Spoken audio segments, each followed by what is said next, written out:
Welcome back to the Empowered Learning Podcast, where we explore the ideas and experiences that help people lead, grow, and make a meaningful impact in the world. Today's guest is Lieutenant Colonel Richard Crossley, a retired U.S. Army officer whose career spans decades of leadership, service, and mentorship. Colonel Crossley began his military journey as an enlisted soldier in the 82nd Airborne Division, eventually rising through the ranks and serving in leadership roles across the Army. After his military career, he continued shaping future leaders as a JROTC instructor and director of Army instruction in Fort Worth, Texas. In this conversation, we explore what leadership really means, from commanding soldiers in your early 20s to mentoring young people who are just beginning to discover their purpose. We'll talk about character development, the impact of JROTC programs, and why the greatest leaders often measure success not by their rank, but by the people they help develop. Let's dive in. Good morning, sir. How are you today? I'm super fantastic, Andy. Good. I'm so glad that we got to do this. We have known each other for a very long time and have had this conversation about having you on the podcast for years. So I'm so glad that we were able to finally get it done. And I'm guessing that that retirement lifestyle might allow for a little bit more time to do these kind of things. Yeah. Definitely. I mean, we've got trip planned all the way out through August. There you go. I'm quite jealous. That sounds amazing. You'll get there. We'll get there. So, for those that don't know you, Colonel Crossley, I'd love to just start off with a question that kind of gets at the core of what your life's mission has been. So, you have commanded troops, you've mentored cadets. How has your definition of leadership evolved over the decades? Well, it's a process. It evolved as my first platoon. Okay. It evolved as I'm responsible for these 22 individuals. An awesome responsibility at the age of 23, 24. Wow. And throughout my life, my military career, and my, life after military in JROTC, which is public education. Mm-hmm. It was a continuation of public service. And when you take an oath, it is to, continue to make things better. That's what a leader does. A leader makes things better. And that has been my whole concept in any role that I held during my military career, and especially in JROTC with our young citizen leaders. It was my job to help them reach their potential, that possibility of becoming. Mm-hmm. I love that. Help to reach a potential. This sounds like such a just a basic statement, right? Leaders help to make things better. But you and I both know that some leaders maybe don't see it that way. Some followers don't have the experience of that. That's the impression that they've gotten from their leaders. So dig into that a little bit more for me, because again, it sounds simple, but you and I both know there's a lot of leaders out here that their primary goal, at least from the outside looking in, does not seem that they're trying to make things better. They're trying to, get themselves a little bit more power or something like that. It's a little bit more self-seeking. And to your point, I know you as a man, you are very much a selfless servant, and you are always on the lookout for how to help others and put their needs above yours for the better good. But I'd love for you to dig into that a little bit, because it's not as common as we would like for it to be. You're right about the different type of leaders. Mm-hmm. I've had all types of leaders: the dogmatic leader, the even to a sense ruthless leaders. But from those experiences, I model my leadership about caring, and I'm a person of faith, a Christian, so I model that servant leadership. It's not the title. It's not the position. It's about helping the organization, helping that person reach their potential. And I go back to when I was in school. There was teachers who saw potential in me, saw possibility. Right. And so not only were they teaching, they were exhibiting leadership. So I modeled my approach whenever I had a position. My job is to help the people in that organization. It is to help the organization reach its objectives and outcomes. So it's really about being caring, but it's also holding individuals accountable. You know, that's part of the for execution of discipline. Everybody has goals, objectives as an individual, also as an organization, but how do you measure that? And you can measure that. You can quantify those things, but at the same time, you have to coach, you have to mentor. You hear those words all the time, but there's a process in that, you know, listening to them, really listening, and then giving them guidance or processes to reach those outcomes that they want as an individual, you want as a leader, and the organization as a whole. And that has been my approach. And yeah, I completely agree. I'm actually just having a conversation with some folks. I'm building a new team in a new venture, and we had this conversation the other day, is that good leaders provide the processes for their people to be successful. And again, sounds like, okay, that makes sense. That makes sense on the surface level. The application and the execution of that are far different than knowing that that's the right thing to do. How are you as a leader doing this? How are you holding them accountable with care, with concern, and also giving them the processes to make sure that they can be successful? It's I'm reading a really good book called The Threshold, and the very first chapter, it's a Christian devotional, talks about God is sovereign, yes, but you are responsible for the choices that you make, right? God's not just going to snap his fingers and give you all of these wonderful blessings if you're sitting on your can not doing anything. Your choices hold significant weight in what your future holds. God may want to be blessing you, but if you're not doing your part, then I think some of those blessings are held back. I agree totally with that. We are responsible for our choices, our decision. But along the way, you need someone to steer you in that, because no person has everything they need, you know, to carry out that potential, that possibility that they can become. Right. I just talked yesterday with one of my former cadets. He's now a doctor out at William Beaumont at Fort Bliss, El Paso, Texas. Okay. And you know, he said, I'll never forget you talking about Dr. Mowat, that unlocking your potential, you know, and it's the inner desire and motivation, education and training, reaction to failure and setbacks. And I added another one, faith. You got to have faith in yourself and faith in a higher power. Whether you believe in that or not, there's always another power that you can call on. Right. And so I use that framework throughout the day. I might need that you might need to tell me that again here so we can get that down. That sounds like something that people need to hear. Give me the framework again, line by line. The framework is natural talent and ability. Natural talent and ability, okay. Education and training. Okay. Inner desire and motivation.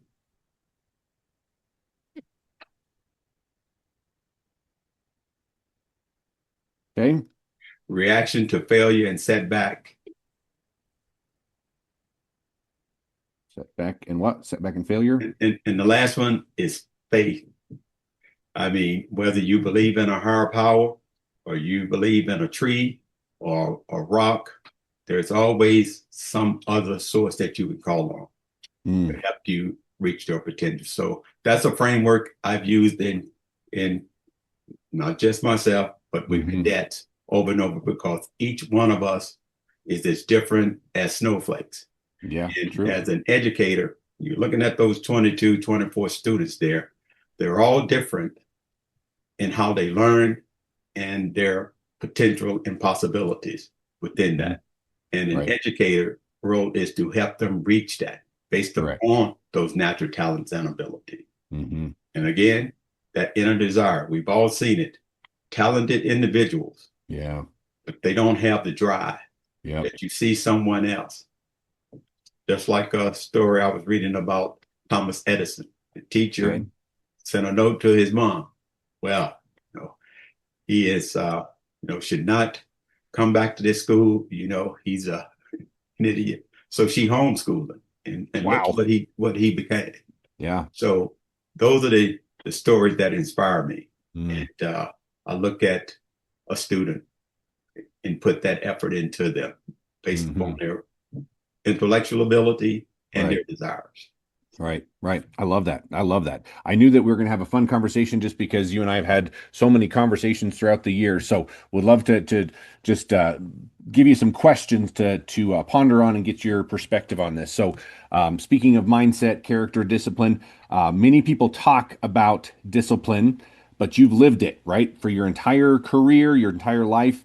How do you instill that kind of internal drive in young people who may have not experienced that at home? Because I know from being in public education, the sad reality is that there's a lot of kids that just don't have the good role models that you and I probably had growing up, right? So how do you instill that idea of drive, discipline, when that is a foreign concept to these kids? They don't see that outside of maybe a few specific mentors at the school.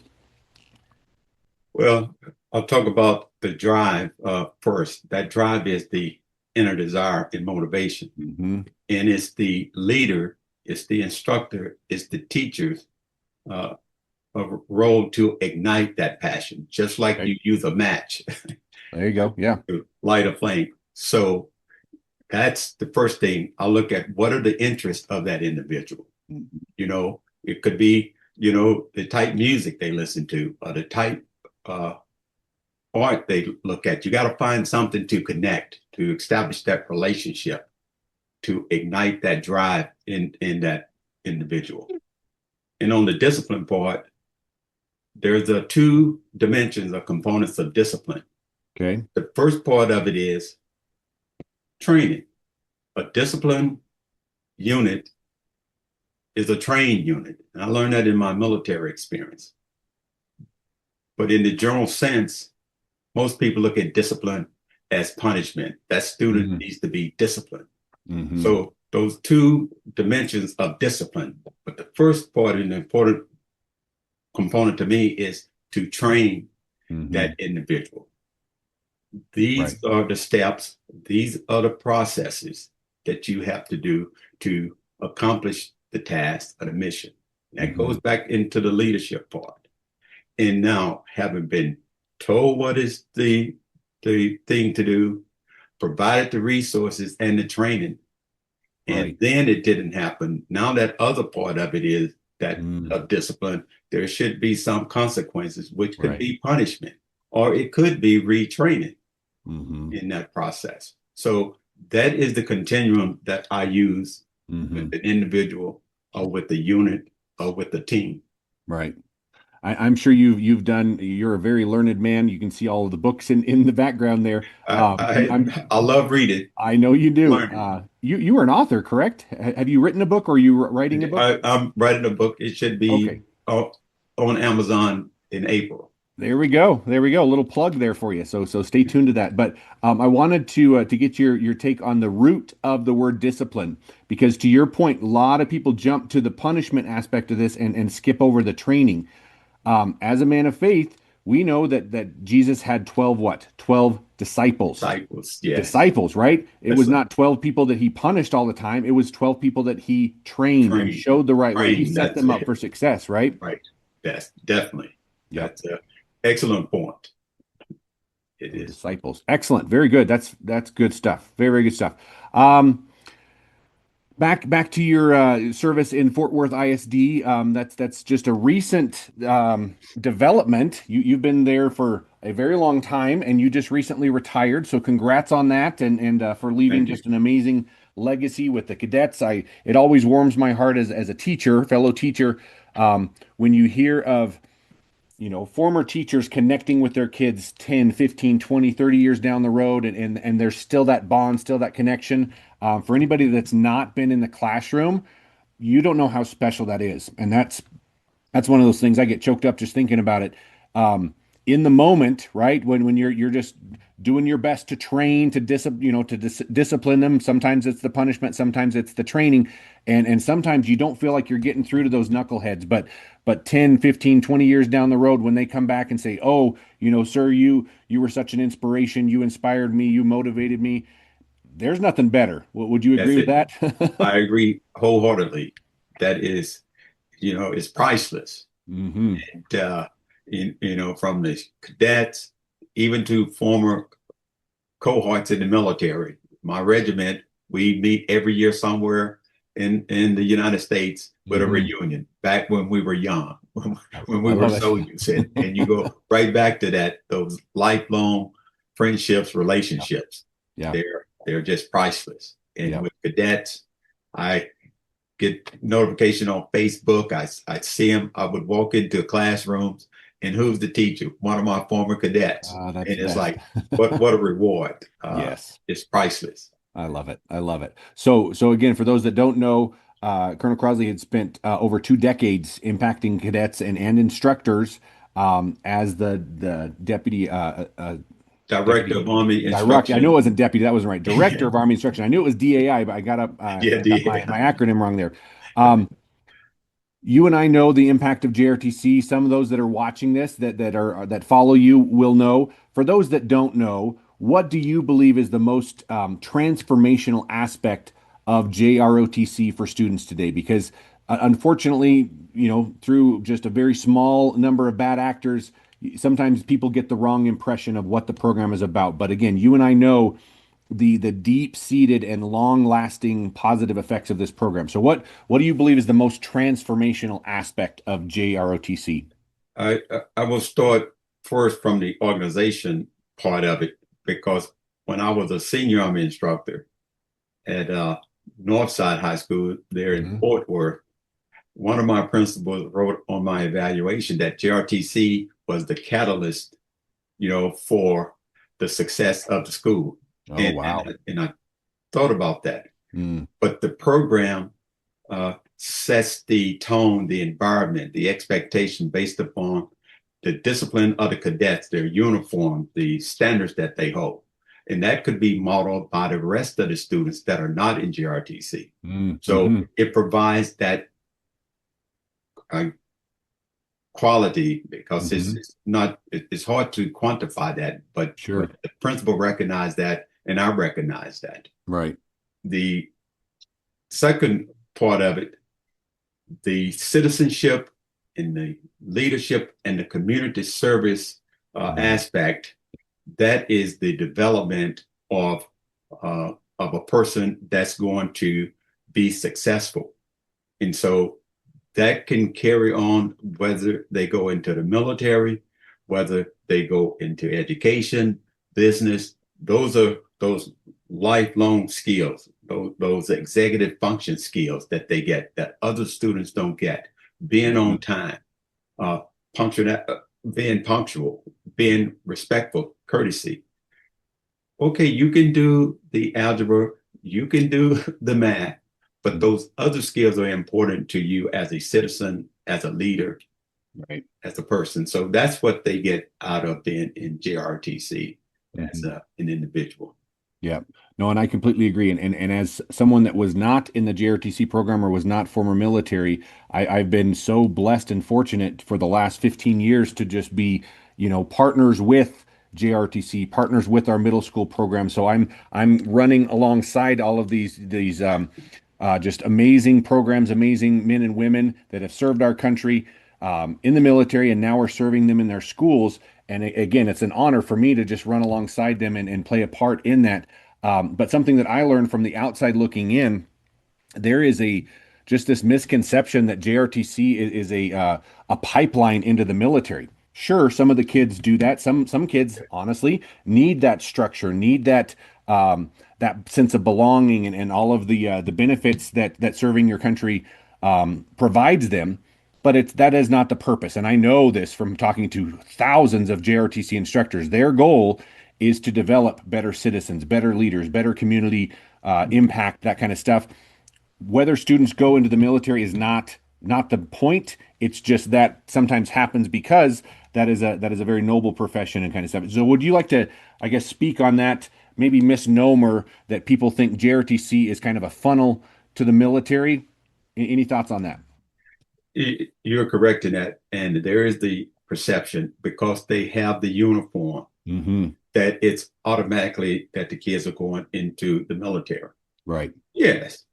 The kid, just like the kid from 4 or the age of 5, I want to be a nurse. I want to be a pilot. I want to be a fireman.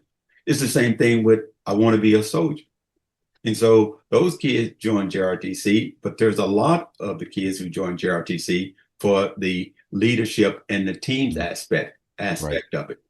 A lot of kids in school, they're not athletic, they're not musically inclined, but they can be on a myriad group of teams within JROTC, from marksmanship, archery, academic team, leadership team, color guard, drill team, radar team. Right. And that sense of developing themselves and working in a group, that will help them be successful in school and the other programs. And to be on those teams, you have to pass. So I've seen that for decades, how that kid who was shy, or that kid who had no confidence, or the kid that had tremendous potential, but they had no one to mentor them, no one to guide them and hold them accountable.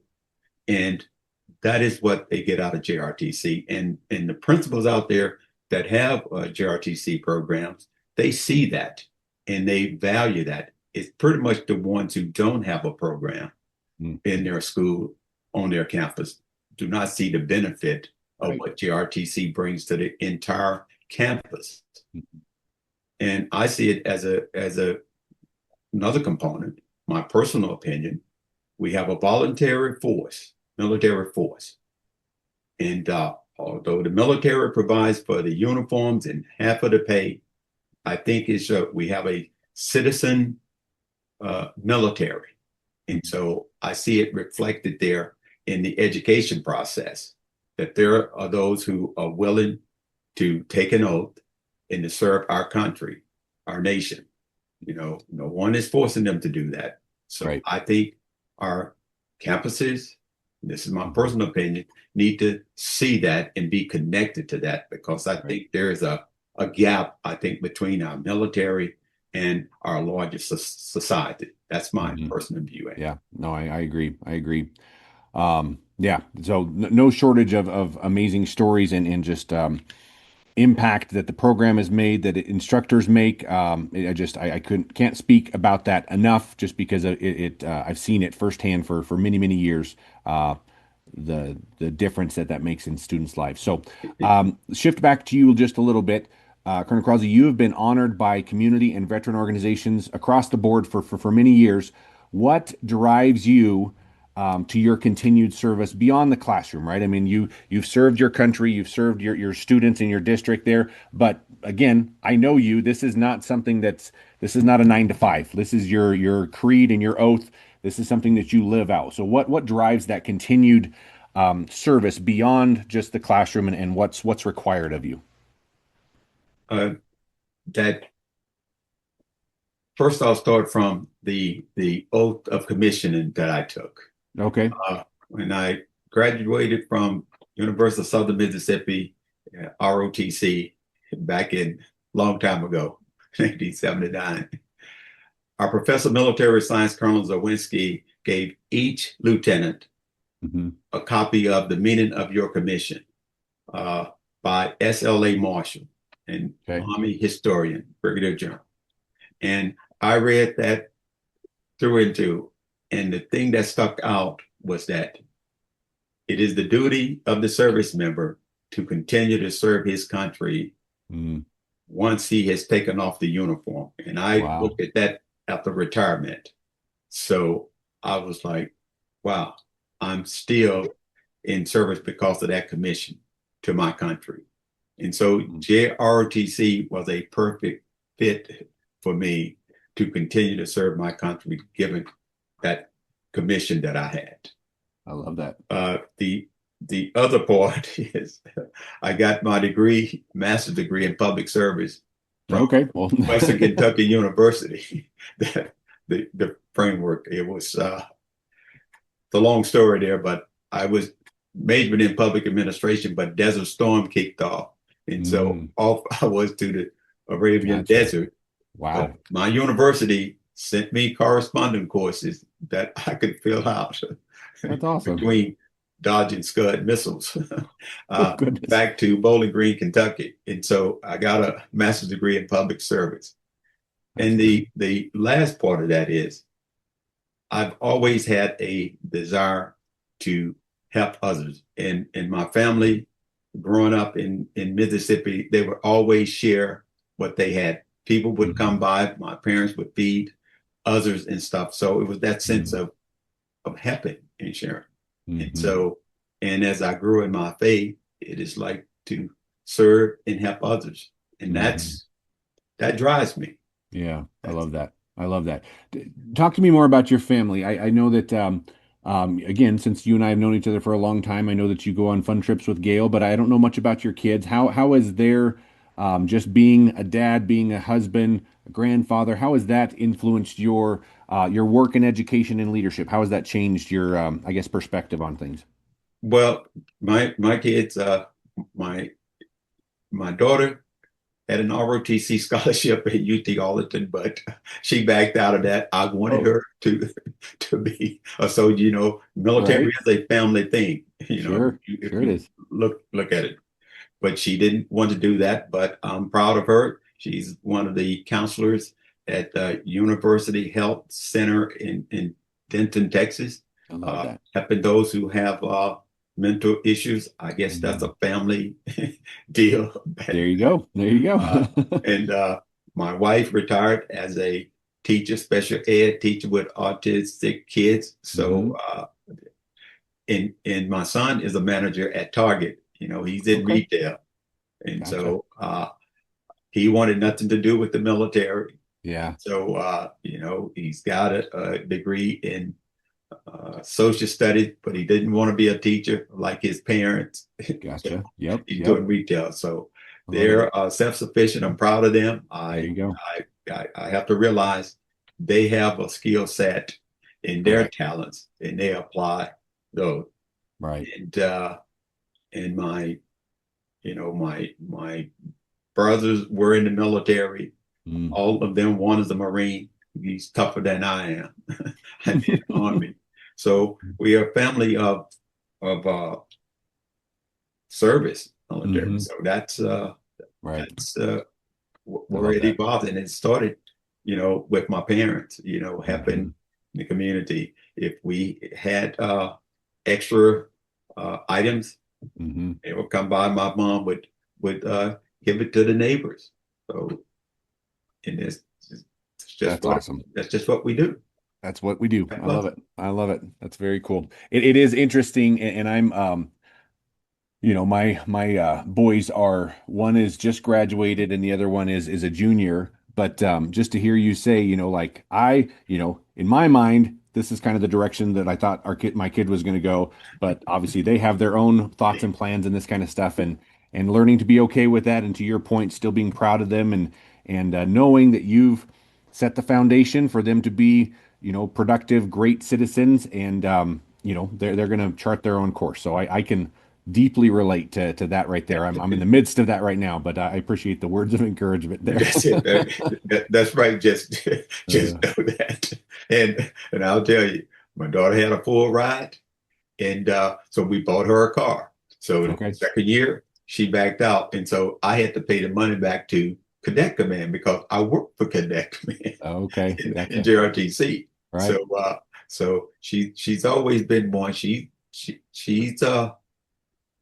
She's my baby girl. So she would Hmm. always I would bend over for her. And she I was in love it. JRTC, Air Force JRTC There you go. at Flower Mountain High School. So she had a foundation. And both of them knew Hmm. that there was no choice.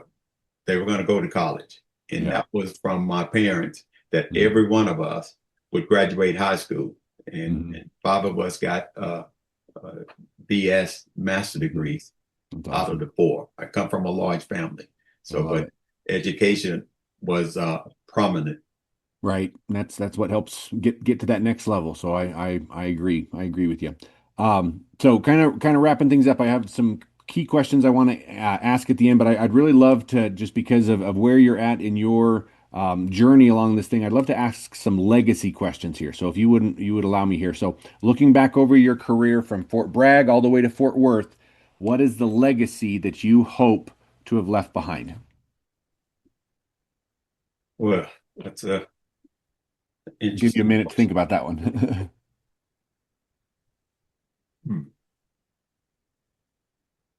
Well, I could, the tri-state meant the legacy, well, that I was a good and faithful servant. And Mhm. in that, whether it was a platoon leader on up to, a JRTC instructor, that I made a difference in the lives of the individuals that I worked with or trained with. Uh, that I was an inspiration to Mhm. others. I mean, I always maintain a positive attitude.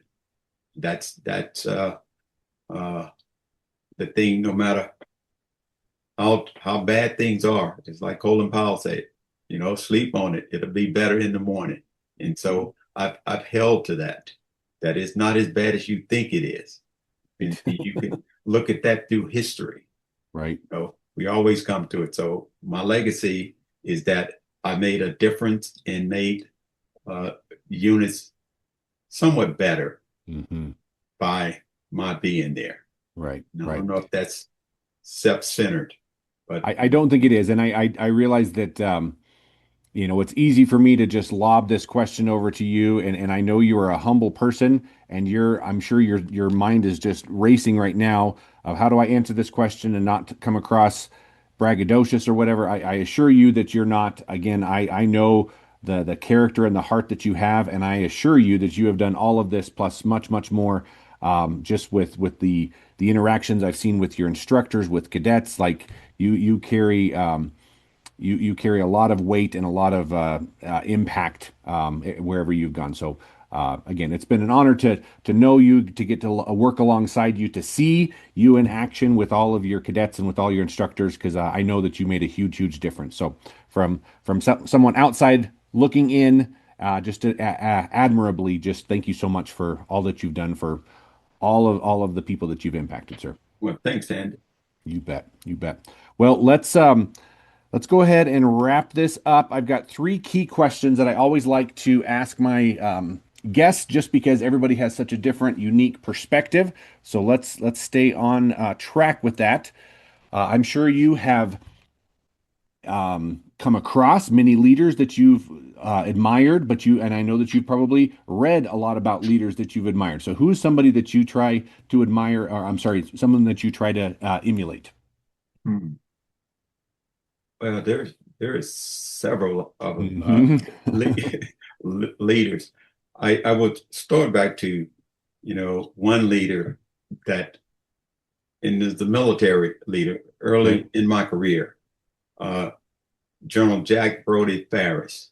I happened to be his aide, and watching him how he dealt with, the upper leadership chain down to battalion, company commanders, Hmm. how he had rigorous standards and he had Hmm. that accountability sheet, but he also showed compassion. And so if their OR rate was down. And so watching him early on in my career, he is the role model that I took throughout.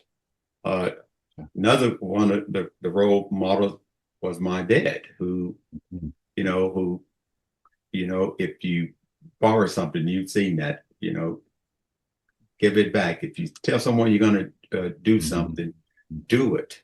Be accountable. And working with him in the summer between school, I saw him doing that on the job as a diesel mechanic. That Okay. thing we're gonna get this Caterpillar working today because it's got to get back out there. That we're gonna get it done. We get Mhm. so I that was another one of my role models. And on the education side, I would say one of my role models was one of my principals, Kathleen Richardson. Uh, she was the one who put me on her high school redesign team so that I really got an understanding of how public education works, and I could mold the JROTC curriculum into the curriculum and the outcomes that secondary education wanted. So it was an asset. So those are my role models that I have molded my leadership after. I love it. I love it. That's a great kind of across all of the different avenues and in the times of your life. So that's very good. Second question is, what is the learning that has most impacted you this last year? I'm sure this has been a different year, right? Not going back to school. That's probably a little bit different. But what's most impacted you this last year? What has most impacted me this last year? That's a good question. Well, I guess that I could now not have to juggle so many balls. There you go. It's okay to rest and not juggle all the balls. That's Yeah? right. I mean, I don't worry about budget, a new policy, new superintendent, the new, you know, although I like developing new instructors, so it's like what's impacted me the most. I mean, person, I don't have to juggle as much. Yeah. So, but that's not answering your question. I mean that is a lesson learned, right? I mean, it Okay. can come from lots of different places. I love it. What has impacted me the most is that I can now focus on, the book that I'm writing, that I can share some of the things that I've learned or some of the mistakes that I've made, that it can be a resource or it can be a guide for others out there who want to, see, how did Crossley do this, or what were some of the pitfalls that he faced, and how did he overcome some of the pitfalls that he put himself in. Right. Yeah. So that's what has been impactful, that because I didn't have to, brief the school board. I didn't have to, do it. And I guess the other part is impactful, that I have more time with my civic patriotic groups, that the Military Office Association of America, Association of the United States Army, that I'm on the board with the Audie Murphy North Texas chapter. And because I'm retired, my chapter elected me the president of the North DFW MOAA. So, gotcha. And I'm working more with ensuring that our legislators understand the sacrifice of our military service members, and that those benefits are preserved. So I'm shifting my focus now more to, ensuring that our retirees, across the board, are served and maintained. As before, it was about our youth and preparing them for life, career. Right. And now I'm shifting it to those who are retired and in the community, making sure we're still doing community service, and then protecting through legislative affairs at the local, state, and national level. I love it. Military service members' benefits are preserved or expanded. Right. No, as they should be, So does not surprise me that you've just picked up the banner of another noble fight and just carrying on in a different route. So last question here, would love to hear your thoughts on this. This has been your life's mission, I think, is empowering future generations. So I would love to, you can direct it towards JROTC cadets, since I hope some of your instructors will share this with them so they can kind of see, your heart and hear your heart. But how would you, Colonel Crossley, empower learning for future generations? Would I empower learning for future generation?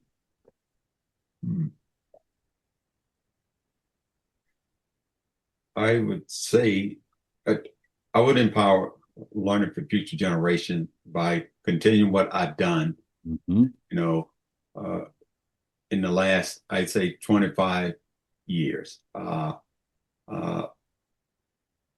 It is having read leadership books, been to seminars on leadership. I continue to learn things, or it also I sometimes change my view on those things because I've gained a different perspective, or new information. And I don't change so often that I'm a chameleon in a crayon box, but I do change, my opinion or view or understanding of things.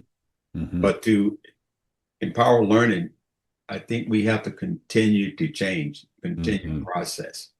I see the dogmatic approach. I mean, our education system needs to change. Yes. With AI and those things, I mean, I'm a dinosaur, but I know that you have to evolve from an M1 tank to an M2. And all of those are the technology, and technology has a role in education, but you just can't rely on that. You got to incorporate that into the curriculum, the pedagogy of learning and teaching. So I would say more focus and effort needs to be put on how you meld that into education, because it can destroy or hamper the learning environment process, right? But it can also amplify absolutely the learning of an individual and increase outcomes in education. Yeah, I love it. Well, sir, this has been an absolute pleasure. I literally have been looking forward to this for years, so I'm so glad that we finally got to have this conversation. Anything that you would like to just, parting words of encouragement, parting thoughts, notes to anybody listening, former instructors, former cadets, anybody that might hear this, plug the book. What would you like to leave us with?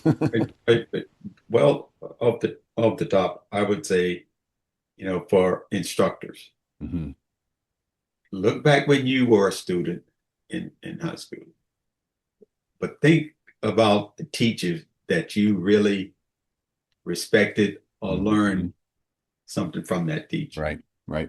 And even though it's the 21st century, model some of that, because you're going to go to learning environments, you're going to go to professional development, your principal, your superintendent, a lead teacher going to tell you some things, but based upon your personality, your learning style, you can model, that teacher that you admired that got you on the right track. And so if you would incorporate some of that into that whole process, you're going to have greater success, because you're going to have so many forces at you.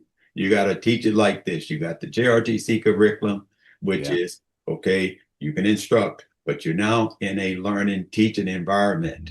Right. You're not just teaching Crossley how to load the tank.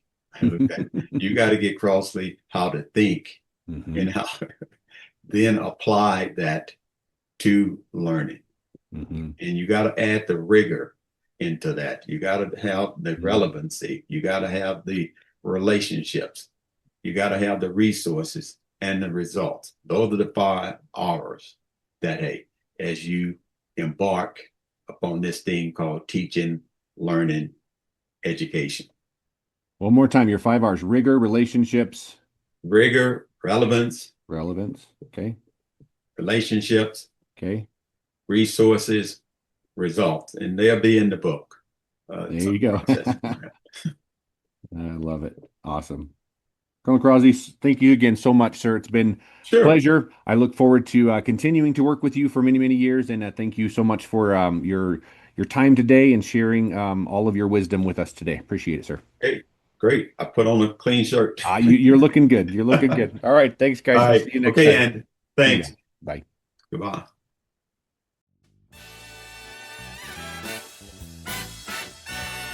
In this conversation, Colonel Crossley reminded us that leadership is ultimately about service and responsibility. Take a moment to reflect on the people who helped shape your own path. Mentorship and character development don't just influence individuals, they shape communities and future generations. If you found value in today's episode, please be sure to subscribe, leave a review, and share this conversation with someone who is passionate about leadership or education. And remember, the true measure of leadership isn't the title you hold, it's the lives you help impact. I'll see you in the next episode.